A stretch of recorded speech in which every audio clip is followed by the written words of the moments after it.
Hey guys, it's Jess and welcome back to my channel for another card tutorial. Today I am making a card for Maymay Made It and I am featuring the stamp set Mandy's Tulips.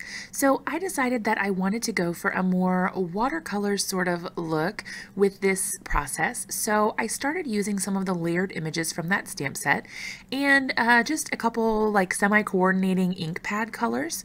And I inked up my stamps. I'm using the Mini Misty to position everything where I want it. But I inked up the stamps and then I spritzed them with a little bit of water before I stamped them on the paper. Now, probably for the best results, you should use a watercolor paper for this, but I did not. I just used a 110-pound cardstock, but watercolor paper would probably work better if you want to try this out. But I repeated this process for all of the images, just using different ink colors. You can see that I just add the stamps, remove the stamps, and kind of just go around in a probably what seems like completely random pattern because it was. I just sort of did what I felt should come next. I really didn't plan it out in advance. And I find that some of my more favorite cards come out that way when I don't think about it too much and I don't try to have a whole plan set in mind for what I want to do. So I'm just going to turn on a little bit of music and let you watch this process kind of come to life. And then I will be back with you to talk about what comes next.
Okay, now that the background is done, we can go ahead and talk about the rest of the card.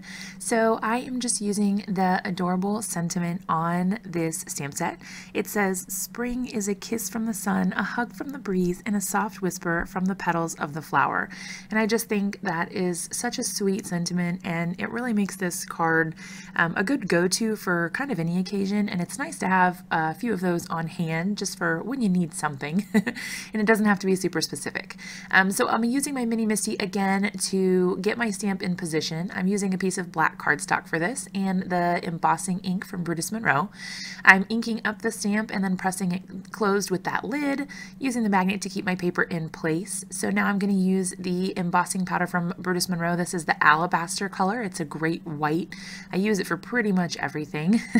And I'm just using a coffee filter to catch that excess powder. That way I can easily dump it back into the container and not have any waste or mess, which is always great.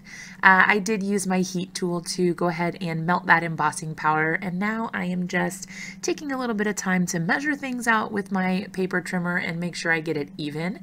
You'll see me kind of do a couple of weird things as I'm trying to cut this, and that's because my paper wasn't quite even on one edge, and so I was having to sort of turn it at an angle to try to get it straight. And so it wasn't quite as easy as just popping it right up to the top and slicing it all off. But that is the nice thing about having that little wire guide on this particular paper trimmer, because it just makes it easier to see exactly where you're going to be cutting. That's always a plus. So I decided that I wanted to pop up the sentiment on some foam. So I used some 3M foam mounting tape. I didn't want it to be super dimensional, so I used this one because it's a little bit thinner and it's not as bulky as some of the other ones that I have. And then I decided I wanted to use some coordinating ribbon. So I just pulled some that I had in my stash. I have way more ribbon than I care to admit, and I don't use it frequently enough. So I'm trying to use up what I have. I liked the way that this color matched, but wasn't, I don't know. I felt like it stood out just enough, but it wasn't too overwhelming. It didn't take away too much from the card. I just used my tape runner to apply some adhesive to the back so that I could mount it on my top folding card base. This is an A2 size card, so it is 4 1/4 by 5.5 inches in measurement, and I just cut that